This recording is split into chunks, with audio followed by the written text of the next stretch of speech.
The explosion had happened 3 hours ago, but dust still hung in the air like a dirty curtain. Sergeant David Ross picked his way through the rubble of what used to be a mining facility on Talos 4. His boots crunched on broken glass and twisted metal. The ceasefire with the Calarians was holding for now, but everyone knew it wouldn't last. His squad was somewhere behind him, checking the eastern sector for salvage. David stopped walking. Something felt wrong. Not dangerous wrong, but different wrong. He tilted his head and listened past the wind whistling through broken walls. There was again a sound like nothing he'd heard before. Low and pained, coming from beneath his feet. He shouldn't investigate alone. Protocol said wait for backup.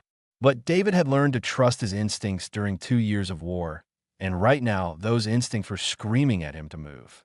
He found a gap in the collapsed floor and squeezed through, dropping into darkness below. His helmet light cut through the gloom. The underground chamber was massive, carved from natural rock centuries ago. And in the center, pinned under a fallen support beam, lay a creature from myth. David's breath caught in his throat. The thing was easily 20 feet long, covered in deep blue scales that shimmered even in the poor light. Wings lay crumpled beneath the debris. A long neck curved protectively around 3 large eggs, each one pulsing with a faint inner glow to a draconith. David had seen pictures in old military databases, back when he'd studied xenobiology for fun. Everyone thought they were extinct, wiped out decades ago during the first Calarian expansion. Yet here one was, dying in front of him. The creature's eye opened, golden and intelligent. It fixed on David with an intensity that made him freeze. The massive head shifted slightly, and a sound emerged from deep in the chest. Not a growl. Words broken and hard to understand, but words nonetheless in the galactic common language. Please. The voice was like rocks grinding together, female and desperate. My children. David moved without thinking. He dropped his rifle and ran to the debris pile. The support beam was enormous, easily 2 tons of reinforced steel. He grabbed it anyway and pulled until his muscles screamed. It didn't budge. Hang on. David ran back to his equipment pack and grabbed the portable jack they used for vehicle repairs. He wedged it under the beam and started pumping. The hydraulics whined. Slowly, inch by agonizing inch, the beam lifted. The draconith dragged herself free, leaving a trail of blue blood across the stone floor. She was hurt badly. Burns covered her flanks where plasma fire had struck. One wing looked broken beyond repair, but she didn't move towards safety. She curled tighter around the eggs. David pulled out his medical kit and approached carefully. The creature watched him but didn't strike. Up close, he could see the intelligence in those golden eyes, the calculation. She was deciding whether to trust him. I'm going to help, David said quietly. He had no idea if she understood his tone, but he kept talking anyway. I have medical gel. It's designed for humans, but the base compounds should work on carbon-based biology. He started applying the gel to the worst burns. The draconith shuddered but held still. Her breathing was labored, each breath rattling in her chest. David worked faster, knowing it wasn't enough. The wounds were too severe. She'd lost too much blood point. One of the eggs cracked. A small sound in the massive chamber, but made the mother's head snap around. Her whole body tensed. 2 more cracks followed. The eggs were hatching. No, the draconith whispered. Too soon. Not ready. They'll be okay, David said, though he had no idea if that was true. I'll make sure they're okay. The first hatchling emerged, breaking through its shell with a small horned head. It was no bigger than a cat, covered in wet scales that would dry to the same blue as its mother. A second hatchling followed, then a third. They chirped and stumbled on unsteady legs, drawn to the warmth of their mother's body. The draconith looked at David with dimming eyes. She made a sound, deep and resonant, and the hatchlings turned to look at him. Their eyes were bright gold, curious and unafraid. The mother moved her great head toward David, fighting against her failing strength. She pressed her snout gently against his forehead. Heat flooded through David's mind. Not painful, but overwhelming. Images flashed past too quick to catch. Emotions not his own filled his chest. Love, desperation, hope. And beneath it all, a single thought pressed into his consciousness with the force of an order and a prayer combined. Protect them, Guardian. The pressure released. The Draconith slumped, her breathing stopped, and the light faded from her golden eyes. She died as she had lived, protecting her young until the very last moment. David sat in the dust and darkness with three newborn creatures that shouldn't exist next to their mother's body, and realized his life had just changed in ways he couldn't begin to understand. The hatchlings chirped and stumbled toward him, drawn by something he couldn't explain. The first one, slightly larger than the others, bumped against his leg and looked up at him with absolute trust. His radio crackled. His squad leader's voice cut through the static. "Ross, where are you? We're moving out in 20 minutes. David looked at the three hatchlings. They stared back at him. Somewhere above, his old life waited. Down here in the dark, three lives depended on his choice that he reached down and carefully scooped up the nearest hatchling. It settled into his arms without fear, making a sound almost like a purr. "I'm sorry," he whispered to the dead Draconith. "I'll keep them safe. I promise." The other two hatchlings climbed up his legs, clinging to his uniform with tiny claws.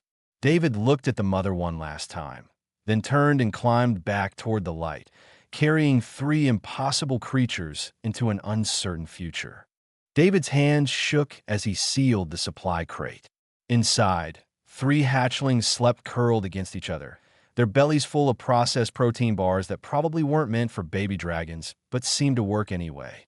For days had passed since the rescue, and somehow he'd managed to keep them hidden in an abandoned storage room in the facility's damaged West Wing.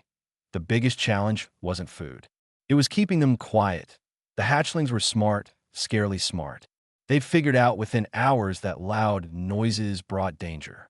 Now they only chirped in soft tones, and when footsteps approached, they went completely silent. It was unnatural how quickly they learned.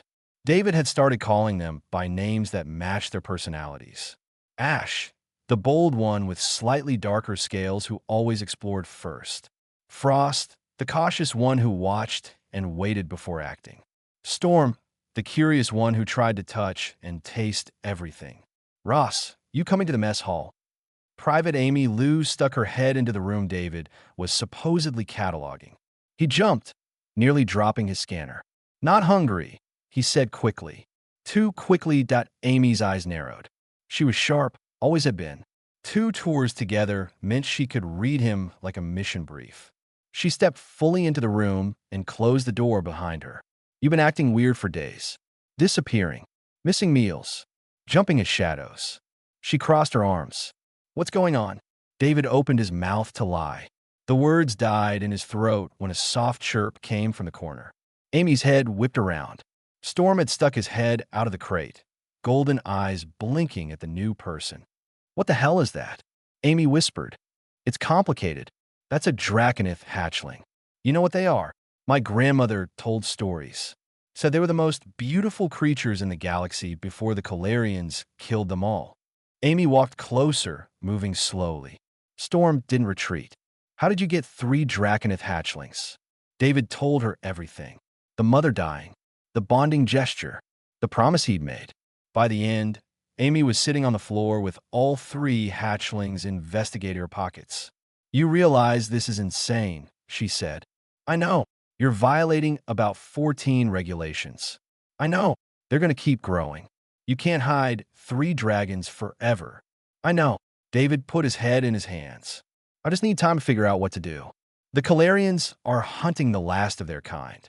If Command finds out, they'll either want to study them or use them as weapons. I can't let that happen." Amy was quiet for a long moment. Frost had climbed in her lap and was making that purring sound they made when content. "My uncle works at a research station out on the frontier. It's basically just him and some scientists studying radiation effects on plant life. Boring as dirt. Remote. No military oversight. Amy, I can't ask you to. You're not asking. I'm offering." She scratched Frost under the chin. The hatchling's eyes closed in bliss. "These little ones deserve a chance. Plus, someone needs to keep you from doing something stupid and heroic." The evacuation orders came 2 days later. David had known it was coming. The ceasefire was fracturing. Both sides were pulling back to fortified positions for the next round of fighting. Every soldier on Talus 4 had 12 hours to pack up and move out. David spent those 12 hours in a state of controlled panic. Amy worked her magic with the logistics computer, creating fake cargo manifests and requisition forms. The hatchlings, now nearly the size of large dogs after just a week, were tranquilized and packed into reinforced equipment cases labeled as mining samples. "This is never going to work," David muttered as they loaded the cases onto the transport. "It'll work because it has to," Amy said. She was probably right. The loading crews were exhausted and rushed. Nobody was checking every crate. The transport lifted off. David sat in the cargo bay, supposedly guarding sensitive equipment. In reality, he was watching the cases for any sign of movement. The hatchlings would wake up in a few hours. He timed the dosage carefully. Halfway through the flight, Ash woke up first. David heard scratching from inside the case. He moved quickly, checking that no one was watching, and cracked it open. The hatchling looked up at him with accusing eyes. "I know. I'm sorry," David whispered. "Just a little longer." Ash made a soft sound, not a chirp or a growl. Something new. It took David a moment to realize what he was hearing. The hatchling was trying to form words, mimicking the sounds David made. "Guardian." David's throat tightened. "Yeah, Guardian. That's me." By the time they reached the orbital station for transfers, all three hatchlings were awake and trying to talk. Their vocabulary was limited to a few sounds, but the intelligence behind those golden eyes was unmistakable. They understood far more than they could say. The transfer to Amy's uncle's research station went smoother than David had any right to expect. Forged orders got him reassigned as security personnel. The cases were marked as biological samples requiring specialized containment. Nobody questioned it. Nobody looked too closely. When they finally arrived at the research station, a tiny platform orbiting a red dwarf star at the edge of human territory, David felt like he could breathe for the first time in weeks. Amy's uncle, a gray-haired man named Dr. Raymond Cole, met them at the airlock. "Amy told me you'd be bringing something unusual," Cole said, eyeing the cases. "But I have to admit, I wasn't expecting this level of unusual." David unsealed the first case.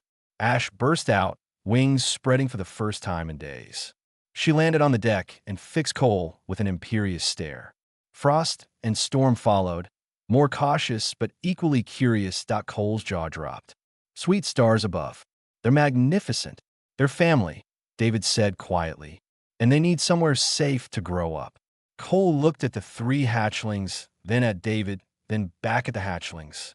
A slow smile spread across his face. "Well then, let's get your family settled in. I think we have a lot to figure out." Storm walked up to Cole and bumped his head against the scientist's leg. In a voice like gravel learning to sing, he said, "Guardian's safe?" "Guardian's safe," David assured him. "We're all safe now." He hoped that was true. 6 months changed everything. The hatchlings David had carried in his arms now stood taller than him at the shoulder. Their wings spanned 15 feet when fully extended. They spoke in complete sentences, their voices deep and resonant like distant thunder. And they still called him Guardian, though now the word carried weight and reverence that made David uncomfortable. "You worry too much," Ash said, landing on the observation deck where David stood watching the stars. She'd taken to flying around the station's exterior, testing her limits in the vacuum of space. Turned out Draconith didn't need to breathe like humans did. "Someone has to worry," David replied. "You three seem determined to give me gray hair before I'm 30. Frost materialized from the shadows near the door. He developed a habit of moving silently, using his scales to blend with his surroundings. "We have been careful, Guardian David. No one has discovered us. Yet." David pulled up a datapad. Dr. Cole received notification that a xenobiologist named Dr. Helena Strauss is coming for an inspection next week. She's investigating unauthorized biological research. Storm looked up from the technical manual she was reading. Yes, reading. The youngest of the three had taught herself Galactic Standard writing in 2 weeks and was now working her way through the station's entire database. "What will we do?" "Hide, probably. Like always." The words tasted bitter.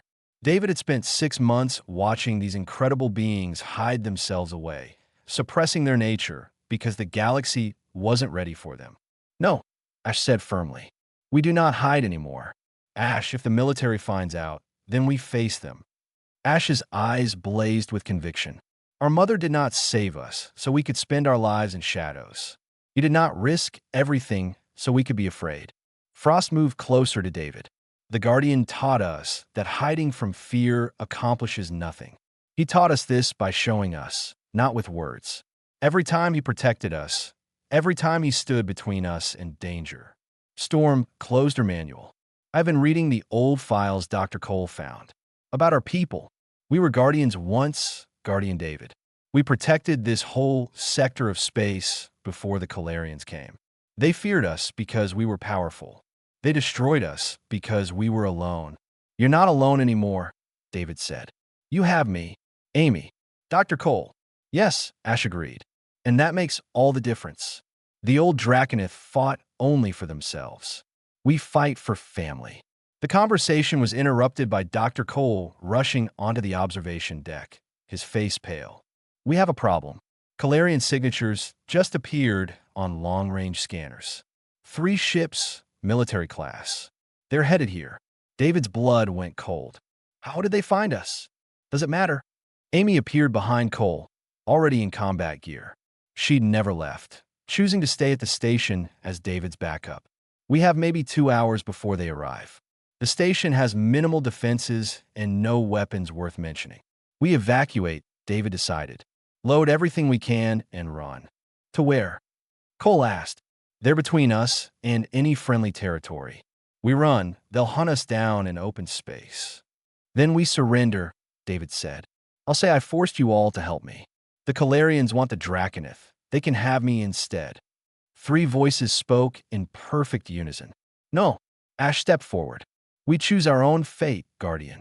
You gave us life. You gave us knowledge. You gave us family. Now we give you something in return. What? Victory. Frost's voice was calm, analytical. There are 3 ships. There are 3 of us. The math is simple.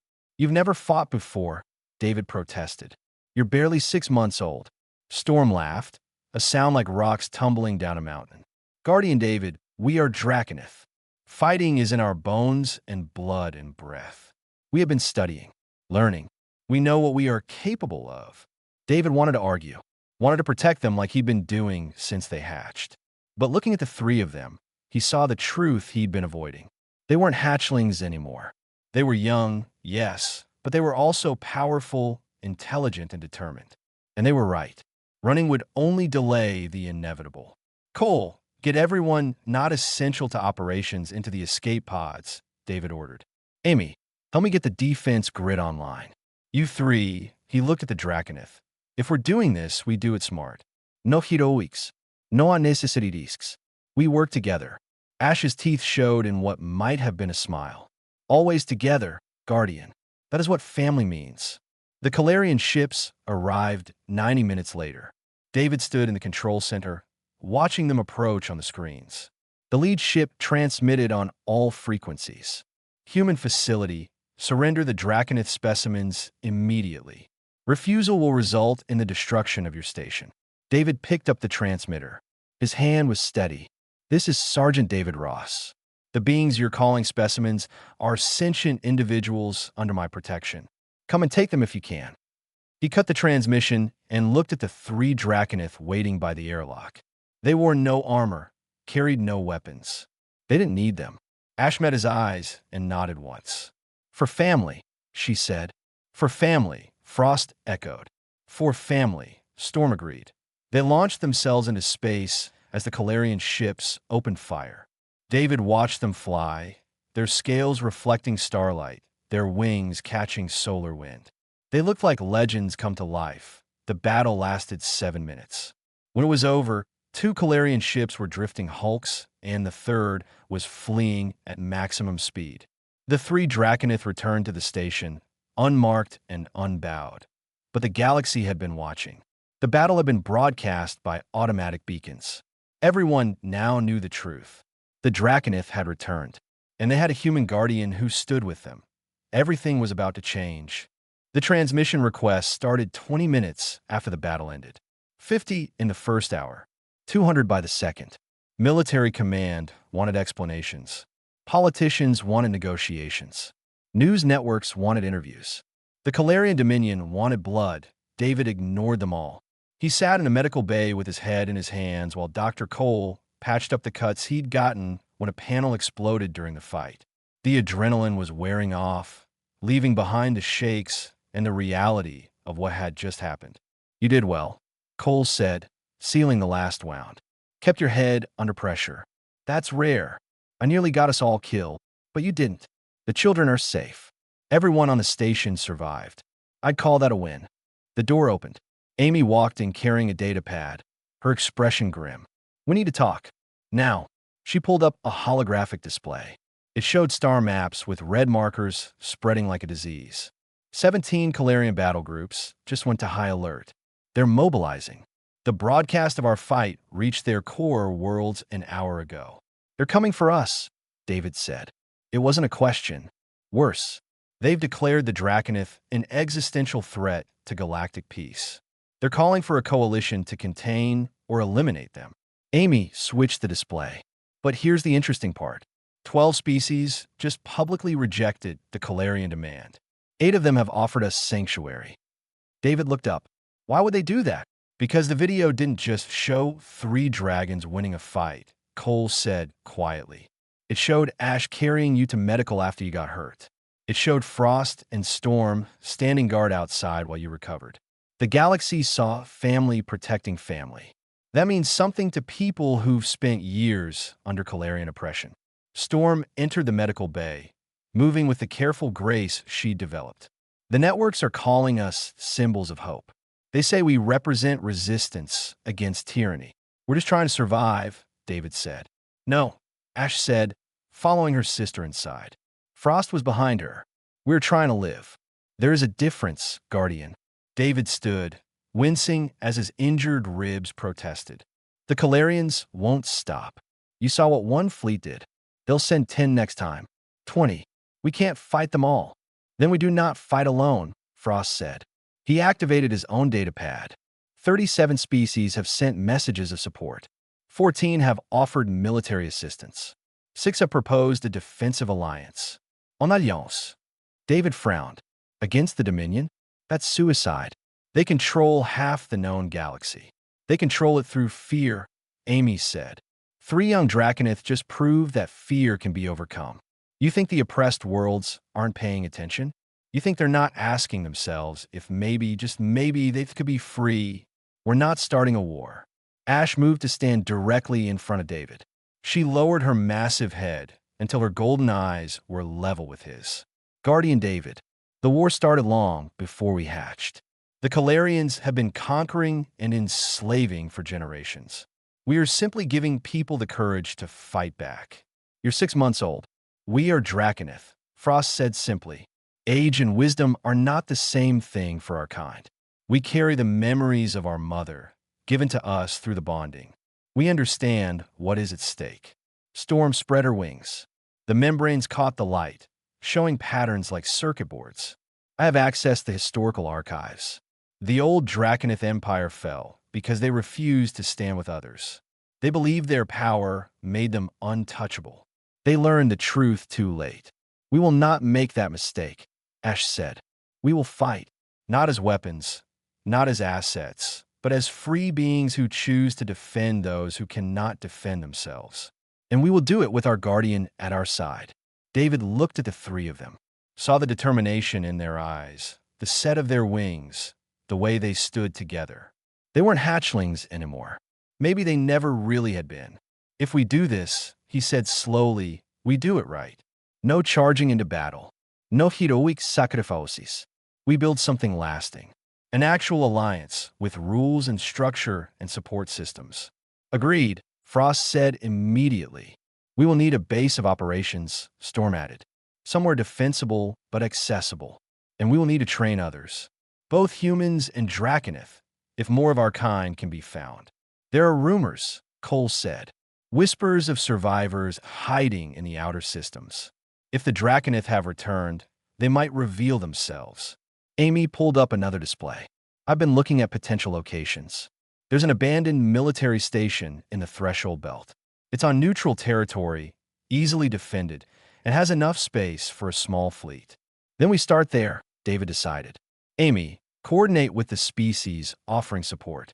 Find out who's serious and who's just talking. Cole, keep searching for Draconith survivors. You three, he looked at Ash, Frost, and Storm, work on figuring out exactly what you can do. We need to understand your capabilities if we're going into battle again. What will you do, Guardian? Ash asked. David managed a tired smile. I'm going to answer all those transmission requests. If we're building an alliance, we need allies who know what they're signing up for. The next 3 weeks blurred together.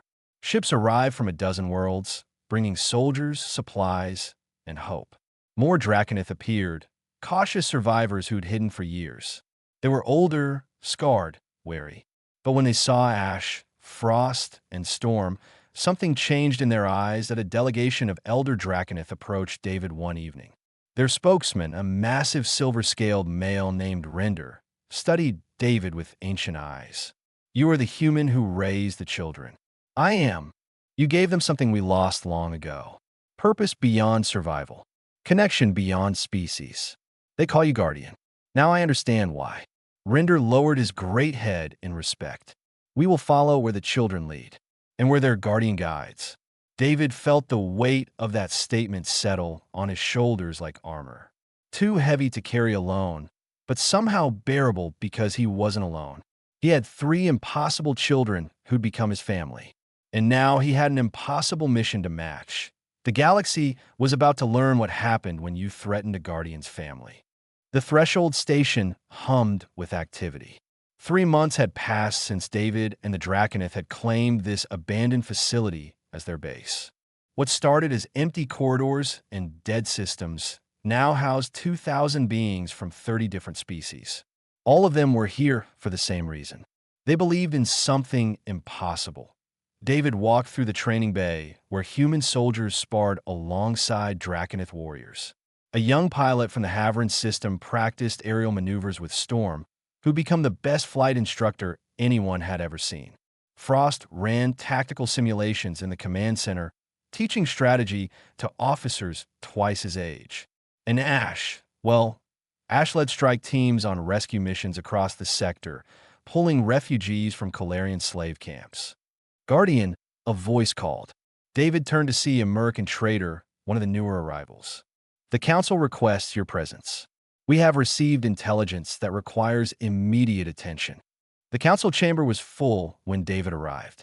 Amy stood near the tactical display, already reviewing data.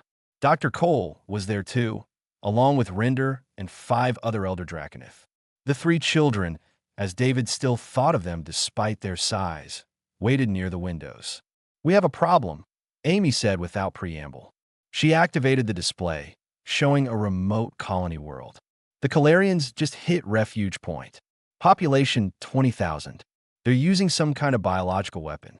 Reports say it targets specific genetic markers, causing massive cellular damage. David felt ice settle in his stomach. Casualties already in the thousands. The weapon seems designed to cause maximum suffering before death. Amy's voice was tight with controlled fury. It gets worse.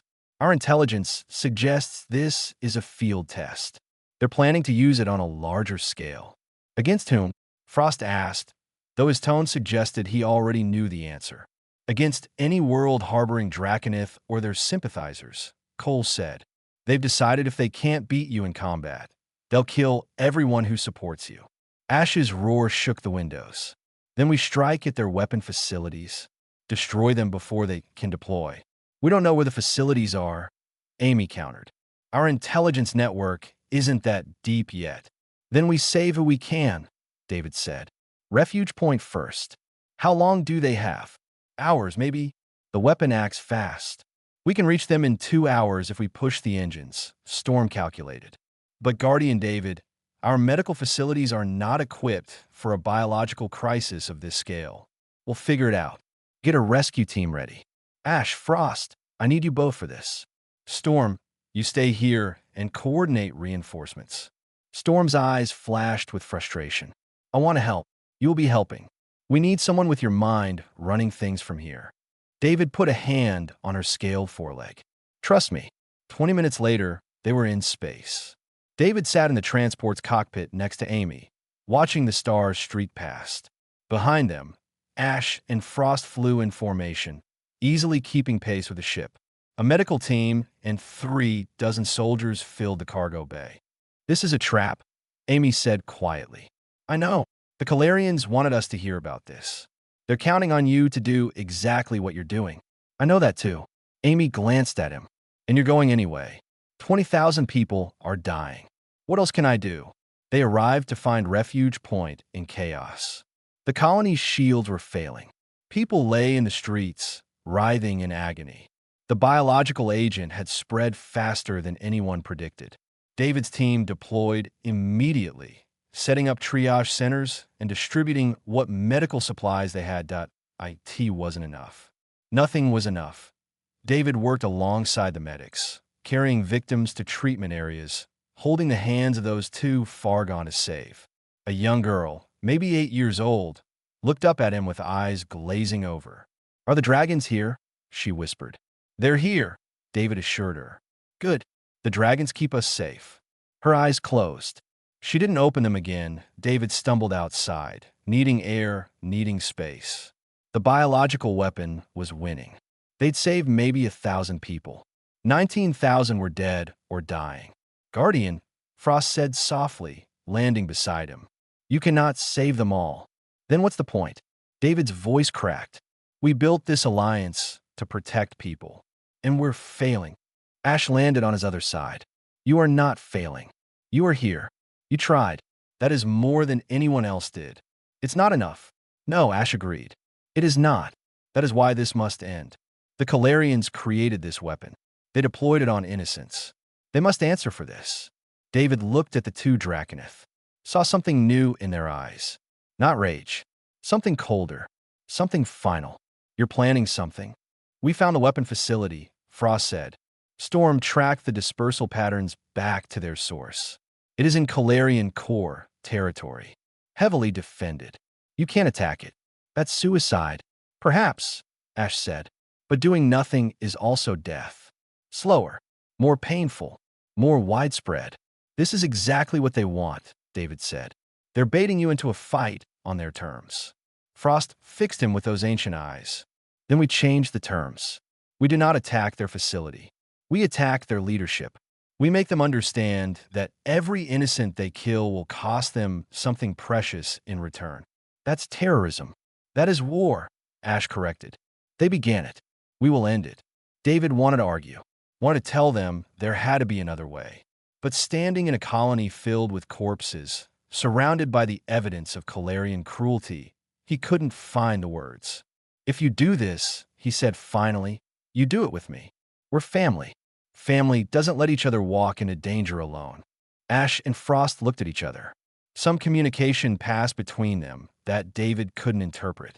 Then Ash leaned down and pressed her snout to David's forehead, the way her mother had so long ago.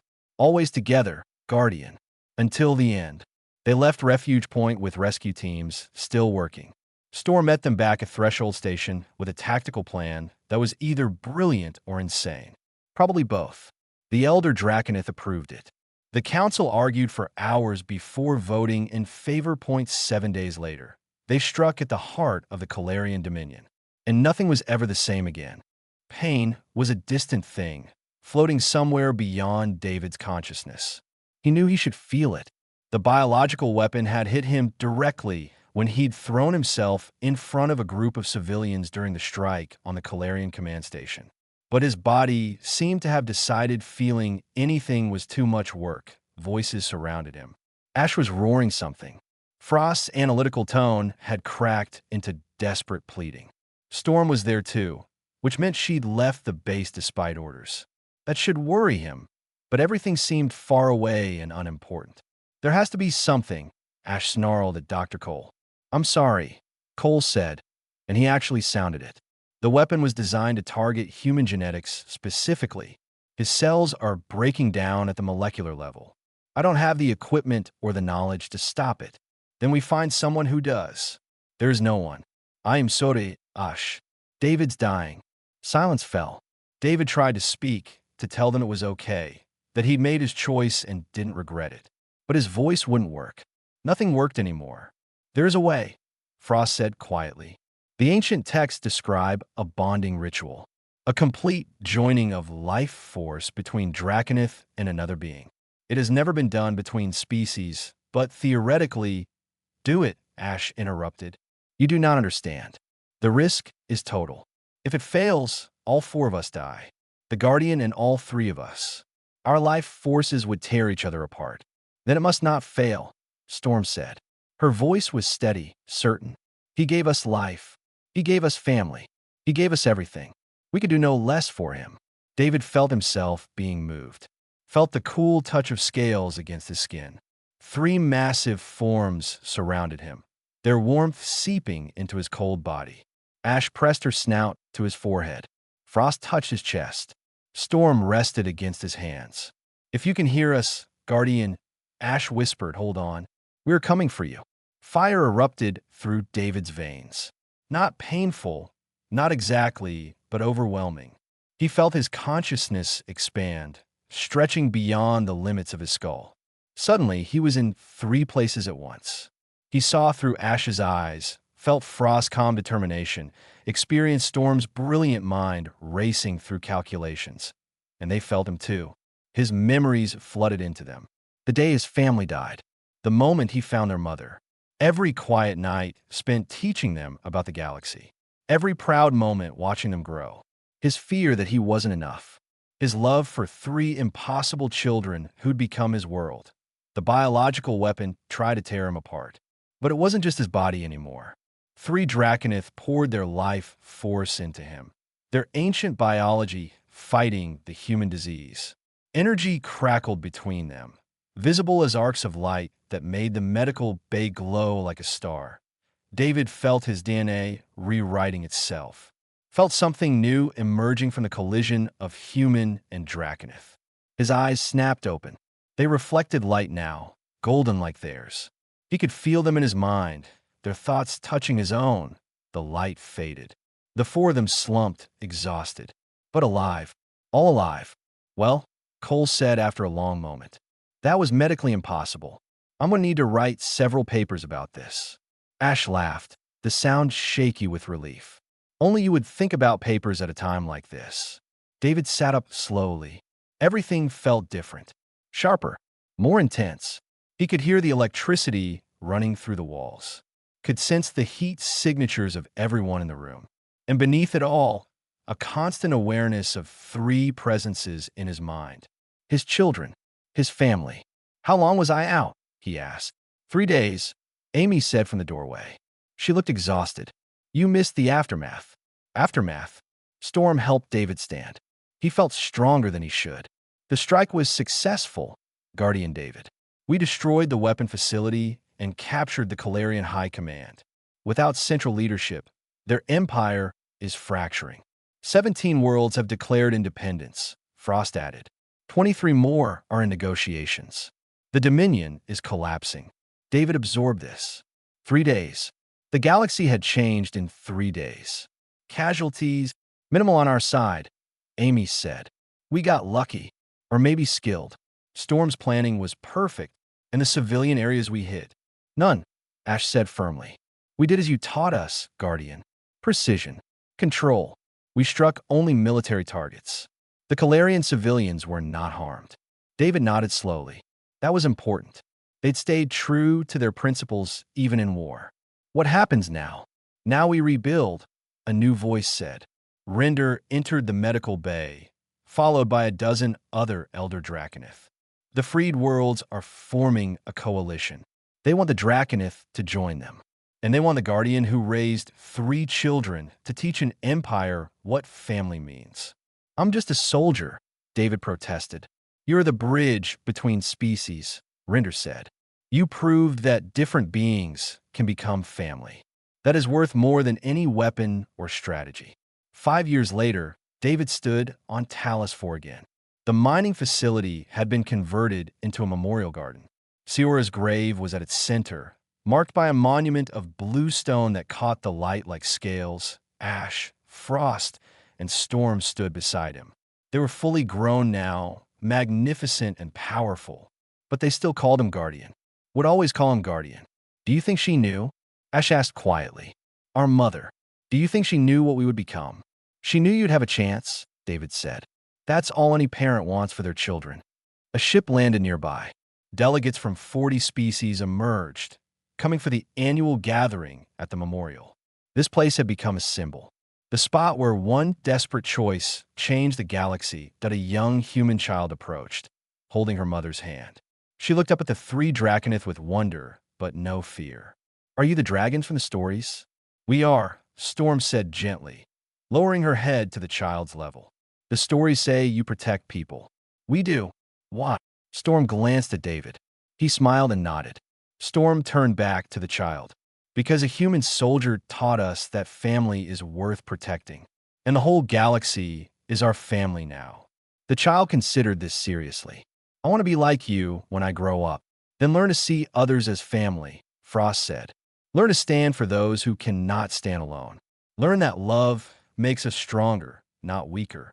As sunset colored Talus IV's sky, David watched the next generation playing together.